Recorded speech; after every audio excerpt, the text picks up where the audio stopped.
Rombongan pengantar jenazah yang didominasi pengendara sepeda motor ini melakukan penyerangan dengan melempar batu ke arah sebuah gang di permukiman warga di Jalan Perintis, Kemerdekaan Kota Makassar.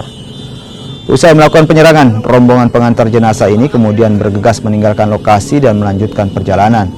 Tak hanya itu, rombongan jenazah ini menggeber motor mereka dan berjoget di persimpangan bandara.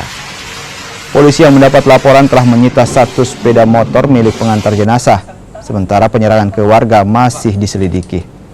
Ya, bahwasanya ada kejadian di depan Indogrosir, tepatnya di samping Indomaret.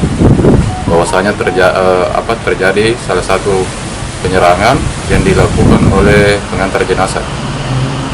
Itu motifnya apa sampai melakukan penyerangan warga, Pak? Untuk motif sampai sekarang kami masih dalami, dan menurut warga itu biasa terjadi spontan.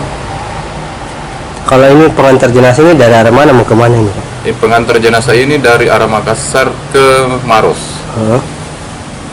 Tapi katanya ada 1 motor yang diamankan ya? Betul.